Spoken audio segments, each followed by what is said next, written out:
నా వీక్షకులు సబ్స్క్రైబర్ మంజుల గారు ఒక కామెంట్ పెట్టారండి. దానికి నేను వీడియో రిప్లై చేద్దామని అనుకున్నానండి. మంజుల గారు అడుగుతున్నారండి, పిగ్మెంటేషన్ కి ఏమి యూస్ చేయాలి సార్, అలానే సన్ స్క్రీన్ లోషన్ తో పాటు ఎటువంటి ట్రీట్మెంట్ ఆప్షన్స్ ఉంటాయా, తగ్గించుకోవటానికని ఎలా చేయాలి అనే దాని గురించి అని అడుగుతున్నారండి మంజుల గారు. మంజుల గారు, చాలా మందికి పిగ్మెంటేషన్ ఇష్యూస్ అనేటివి ఉంటాయి. అలాంటివి ఉన్నప్పుడు ఎలాంటి ట్రీట్మెంట్స్ తీసుకోవాలి, అసలు ఎలాంటి పిగ్మెంటేషన్ ఉంది, ఎప్పుడు తగ్గుతుంది, ఎన్ని రోజులకి తగ్గుతుంది, ఎలా చేసుకుంటే తగ్గుతుంది, క్రీమ్స్ వాడుకుంటే తగ్గుతుందా, సీరమ్స్ వాడుకుంటే తగ్గుతుందా, నాకు మాండలిక్ యాసిడ్ సీరం బెటర్ అయిందా సార్, నేను పీల్స్ ఇన్ని చేయించుకున్నాను అయినా కానీ నాకు తగ్గలేదు, ఇలాంటి అనేక సందేహాలు అనేటివి చాలా మందికి ఉంటాయండి.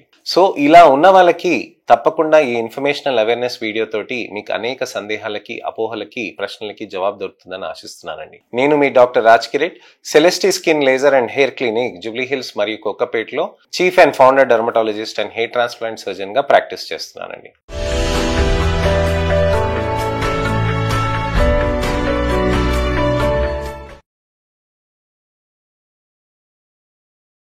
చాలా మందికి ఇంపార్టెంట్ గా మీరు తెలుసుకోవాల్సింది ఏంటంటే, పిగ్మెంటేషన్స్ అనేటివి చాలా ప్రాబ్లమాటిక్ గా మారుతూ ఉంటాయి. కొంతమందికి పైన పొరలో ఉంటుందండి, కొంతమందికి కింద పొరలో ఉంటుంది. నేను ఎప్పుడు చెప్తాను కదండి, చర్మంలో పైన పొరని ఎపిడర్మిస్ అని అంటాము, కింద పొరని మనం డర్మిస్ అని అంటాం. సో ఈ విధంగా ఎపిడర్మిస్ డర్మిస్ కి ఉన్న దాంట్లో మధ్యలో మనకి మెలనోసైట్ అనే కణం ఉంటుంది. ఈ మెలనోసైట్ అనేది మెలనిన్ ని ప్రొడక్షన్ చేస్తుంది. ఆ మెలనిన్ అనేది అక్కడ ఫార్మేషన్ అయినప్పుడు మనకి అల్ట్రావైలెట్ రేడియేషన్ అనేది అబ్జర్వ్ చేసేసుకొని మన చర్మంని మనకి ఇతరత్ర అల్ట్రావైలెట్ ఇండ్యూస్డ్ సైడ్ ఎఫెక్ట్స్ అనేది రానివ్వకుండా కాపాడుతూ ఉంటుంది ఈ మెలనిన్. అయితే మెలనిన్ మనకి మంచి కవచం లాగా పనిచేస్తుందండి, కానీ చూడటానికి ఇబ్బందికరంగా మారుతూ ఉంటుంది మన చర్మంలో నలుపు అనమాట. చాలా మంది అదే చెప్తారు, సార్ నా ఛాతి భుజం పైన నలుపు ఉంది సార్, మన చర్మం పైన, నాకు ముఖం పైన, మెడ పైన, చేతుల పైన, అలానే కాళ్ళ పైన కూడా నాకు నలుపు వచ్చేస్తుంది సార్, పిగ్మెంటేషన్స్ వచ్చేస్తున్నాయి సార్, నాకు బ్లూయిష్ కలర్ లో పిగ్మెంటేషన్ వచ్చింది, నాకు యాషీ కలర్ లో పిగ్మెంటేషన్ వచ్చింది, ఇలాంటి అనేక రకమైన కంప్లైంట్స్ చెప్తూ ఉంటారండి పేషెంట్స్. అలాంటప్పుడు ఎలా ట్రీట్మెంట్ చేయాలి, ఏ విధంగా చేసుకోవాలనే దాని గురించి నేను వివరిస్తాను.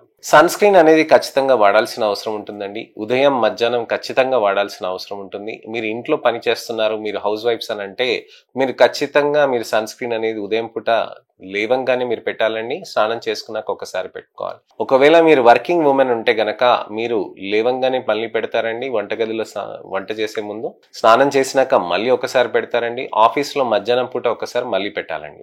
ఒకవేళ మీరు ఫీల్డ్ యాక్టివిటీ చేస్తున్నారు, ఫీల్డ్ రిసార్ట్ లో ఉంటున్నారు, మీరు రిసార్ట్ లో ఉండి ఏదైనా ఒక వర్క్ చేస్తున్నారు అని అంటే తప్పకుండా మీరు సన్ స్క్రీన్ అనేది ఉదయం మధ్యాహ్నం సాయంత్రం అనేది మీరు పెట్టాల్సిన అవసరం ఉంటుంది అనమాట.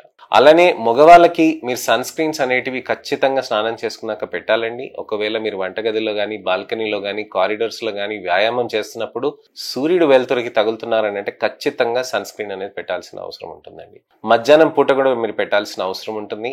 ఒకవేళ మీరు ఫీల్డ్ యాక్టివిటీలో ఉంటున్నారు, ప్రతి 2 గంటలకి 3 గంటలకి మీరు సన్ స్క్రీన్ పెట్టవలసిన అవసరం ఉంటుంది. సార్ నేను రోజుకి 60-70 కిలోమీటర్లు తిరుగుతాను సార్, నేను బైక్ మీదనే ఉంటాను సార్, నాకు ఇంకో ఆప్షన్ ఉండదు సార్ అని చెప్తూ ఉంటారండి చాలా మంది. మీరు తెలుసుకోవాల్సింది ఏంటంటే, సన్ స్క్రీన్ అనేది ప్రతి 2-3 గంటలకు పెట్టాల్సిన అవసరం ఉంటుంది. సార్ నేను ఎప్పుడు చర్మం పైన అలా సన్ స్క్రీన్ పెట్టేయవచ్చా, నేను అసలు వాష్ చేయడానికి కూడా నాకు టైం దొరకదు, నాకు వాష్ చేయడానికి నాకు కుదరదు అని అంటారు చాలా మంది. నేను చెప్తానండి, మీరు లంచ్ చేసే ముందు మీరు ఒక మాట ఫేస్ వాష్ చేసుకోండి, అలానే మీరు లంచ్ చేసుకోండి. ఆ టైంలో మళ్ళీ మీరు సన్ స్క్రీన్ అనేది మీరు పెట్టవచ్చు అనమాట.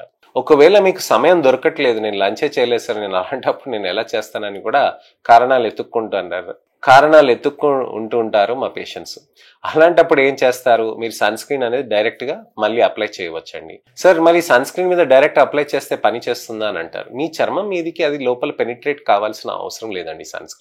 సన్ స్క్రీన్ అనేది ఉన్న సన్ స్క్రీన్ పైన మనం పెట్టేస్తే ఏమవుతుందనంటే ఒక లేయర్ పైన ఇంకొక లేయర్ లాగా ఫామ్ అవుతుందండి. సార్ మరి పొల్యూషన్ ఉంటుంది, డస్ట్ ఉంటుంది, దాన్ని అలా పెట్టేసి నేను పెట్టేస్తానంటే మీ చర్మం పైన పొద్దున పెట్టిన సన్ స్క్రీన్ అలానే ఉంటుందండి. దానిపైన పొల్యూషన్ డస్ట్ అనేది పడుతుంది, అక్కడే ఇంకా అది ఉంటుందండి. దాని మీద మీరు సన్ స్క్రీన్ పెట్టారనుకోండి, అది అక్కడ ట్రాప్ అయిపోతుంది, అంతేగాని మీ చర్మానికి అంటుకోదు.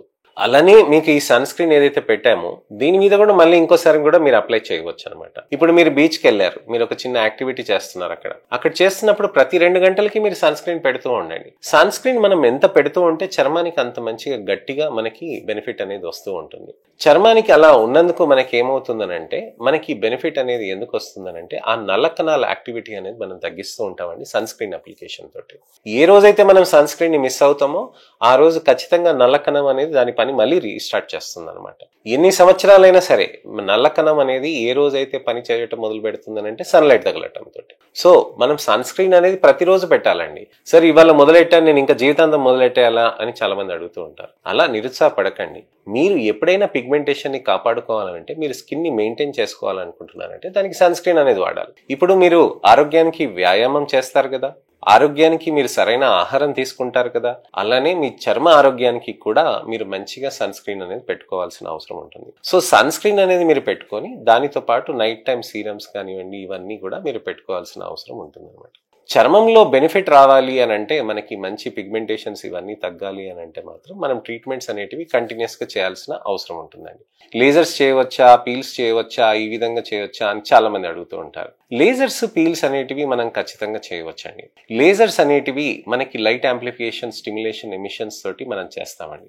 దాంతో అక్కడ మనకి నల్ల కణాలు అనేటివి నలుపు తగ్గటానికని బాగా పనిచేస్తూ ఉంటాయి. చర్మంలో నలుపు అనేది తగ్గాలి అని అంటే మెలనోసైట్స్ అనేటివి పని మనం తగ్గించుకోవాలంటే అలా కుదరదండి. మెలనిన్ తగ్గడానికని లేజర్ కణాలతోటి మనం చేస్తాం.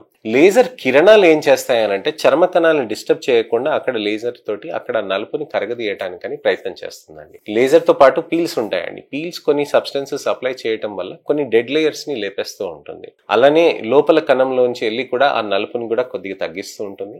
కొత్త స్కిన్ సెల్స్ అనేటివి చర్మంలోకి స్కిన్ సెల్స్ అనేటివి రీజువనేట్ చేయటానికని మంచి రిజల్ట్స్ కూడా మనకి తీసుకొస్తూ ఉంటాయి. Micro needling serum infusion therapies అని ఉంటాయి. అవి మైక్రో నీడిల్స్ అనేటివి చర్మం లోపలికి వెళ్ళి ఇక్కడ చిన్నగా సూక్ష్మంగా మైక్రో డ్రాప్లెట్స్ అనేటివి సీరమ్స్ ని ఇన్ఫ్యూజ్ చేస్తూ ఉంటాయి. వాటితోటి చర్మంలో నలుపు అనేది బాగా పెరుగుతూ ఉంటుంది. అలానే ఫోటో రేడియో ఫ్రీక్వెన్సీ టెక్నాలజీ ఉంటుందండి. రేడియో ఫ్రీక్వెన్సీ టెక్నాలజీ తోటి మన కొల్లాజన్ స్టిమ్యులేట్ చేయటం, అలానే ఫోటో టెక్నాలజీ తోటి కూడా మన చర్మంలో ఉన్న నలుపుని మంచిగా కంట్రోల్ చేయటం. ఫోటో రేడియో ఫ్రీక్వెన్సీ టెక్నాలజీ అలానే ఇతరత్ర టెక్నాలజీస్ కూడా మనం యూస్ చేసుకుంటూ చర్మంలో మంచి రిజల్ట్స్ అనేటివి తీసుకురావచ్చండి. అలానే ఫోటో టోనింగ్ అని కూడా ఉంటుందండి. వాటితోటి కూడా మనకి మంచి రిజల్ట్స్ అనేటివి కూడా వస్తూ ఉంటాయండి. అలానే క్వాజీ లాంగ్ పల్స్ తోటి కూడా మనం కొత్త డిఫరెంట్ టెక్నిక్స్ తోటి కూడా మనం చేయటం తోటి కూడా చర్మంలో మనకి మంచి కొల్లాజన్ స్టిమ్యులేషన్ అయ్యి దాంతో కూడా మనకి చర్మంలో బెటర్ గా ఉంటుంది. కొల్లాజన్ స్టిమ్యులేటింగ్ థెరపీస్ ఉంటాయండి. బూస్టర్ టెక్నిక్స్ తోటి చేయటం తోటి కూడా చర్మంలో బెనిఫిట్ అనేటివి ఎక్కువగా వస్తూ ఉంటుందండి. ఇలానే చర్మానికి మంచి రిజల్ట్స్ అనేటివి తీసుకురావటానికని మంచి రిజల్ట్స్ మనం సాధించవచ్చండి. ఇది విషయం అండి. మీకు ఎటువంటివైనా సందేహాలు ఉంటే గనక, అపోహలు ఉంటే గనక, ప్రశ్నలు ఉంటే గనక తప్పకుండా మీరు ఈ ఇన్ఫర్మేషన్ అవేర్నెస్ వీడియో తోటి మీకు కామెంట్స్ లో మీరు పెట్టండి. తప్పకుండా నేను మళ్ళీ ఒక వీడియో రిప్లై కూడా నేను చేస్తానండి. అలానే నా ఛానల్ ని సబ్స్క్రైబ్ చేసుకొని నోటిఫికేషన్ బటన్ నొక్కి అలానే నా వీడియోస్ ని షేర్ చేయండి. నా ఈ అవేర్నెస్ క్యాంపెయిన్ లో మీరు తప్పకుండా పాల్పంచుకుంటారని ఆశిస్తున్నాను. నేను మీ doctor Raj Kireet, Celesty skin laser and hair clinic Jubilee Hills మరియు కోకాపేట్లో chief and founder dermatologist and hair transplant surgeon గా ప్రాక్టీస్ చేస్తున్నానండి. నమస్తే.